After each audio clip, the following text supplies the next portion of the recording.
Mamaya nga pala magkanton tayo. Bakit? Eh, nagpapakulo ako ng kanton. Kanton pa niluto mo eh. Amoy na amoy ng malaking pusa yun. Ay doon, Mac, libangin mo ha. Paano lilibangin? Pagka binuka na yung tinapay, at nilagyan ng pasit kanton, tawagin mo. Libangin mo. Pakwentuhin ko? Kukwentuhin mo. Lalagyan ko ng silyo. Uy, ano yung naamoy ko? Uy, tawan-tawa! Lakas talaga ng radaran ha.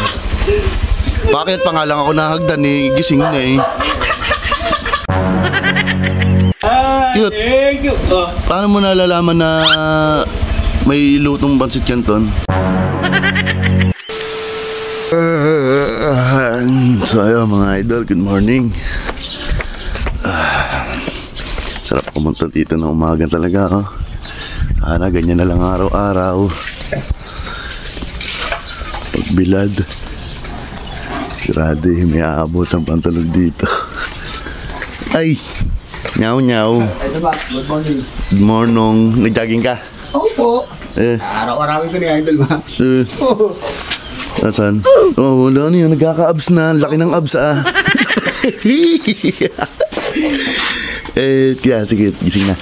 Hindi pa. Hindi pa napunta rito eh. Hindi pa nahingi ng tubig. Hindi pa. Idol ba? Mamaya nga pala magkanton tayo. Bakit? Eh, nagpapakulo ako ng kanton. Ba?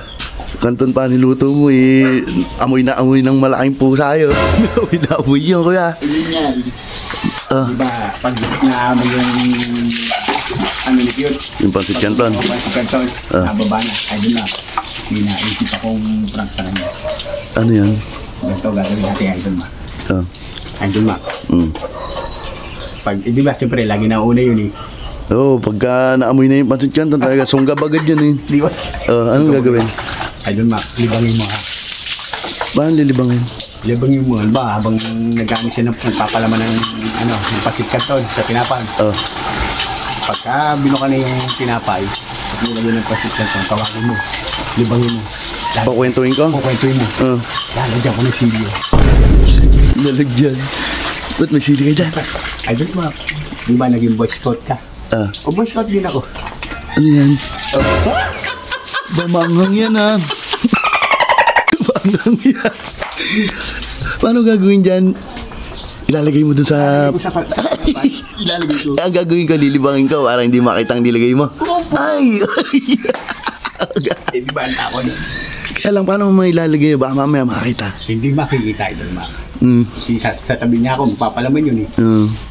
Pagka napalaman na, tsaka mo libangin, tawagin mo. Sige, Mo, ikaw na bahala doon ha. Basta ako, lilibangin ko. Ito mabigat eh.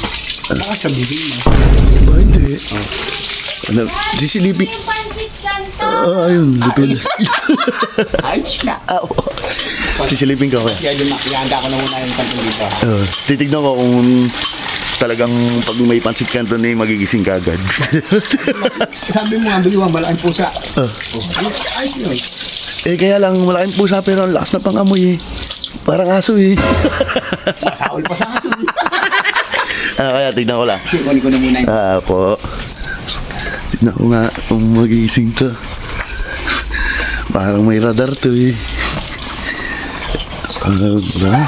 Umupa-hupa din.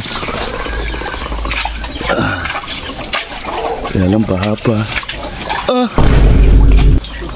Wala, ano yun? Ang lakas nga ng radar.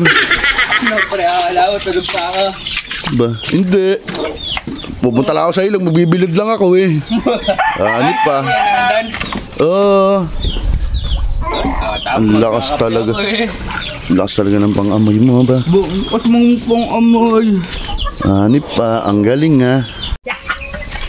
Pre, di mo na umaabot ng tulog. Ba? Hindi naman kita na anong tulog eh. Magbibilad lang ako eh. Uy, ano yung naamoy ko? Uy, tawan-tawa! Thank you po! Ang lakas talaga ng radaran ha. Bakit pa nga lang ako nahagdan eh, gising na eh. Alam na alam pag yung may pansit canton eh. Cute. Thank you. Paano mo nalalaman na may lutong pancit canton? Pre, di ko alam yun. Nagkakataon lang talaga. Nagkakataon. Thank you po. Kuya, pahingi po. May Malakas. na tubig. Baka mabilaunan ako.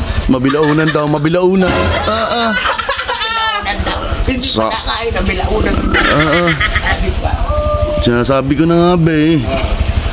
Pag nagluto talaga ng pancit canton. Nagkakataon ka. Kumain ko nga po. Baka maubusan ko pa. Kumain ka na kumain. Opo. Gawin na lang yun. Unang kape. Gawin na lang. Sarap na kain na ba?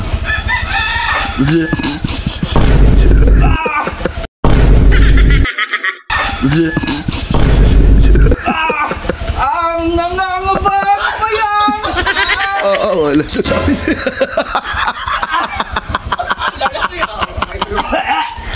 Ano? Hatiba mo, no? Ay, diba? Saglit lang. Bumbahan ko lang. Bumbahan ko sa po. Ang sarap yan. Ang sarap yan. Sarap. Ay, si Mai.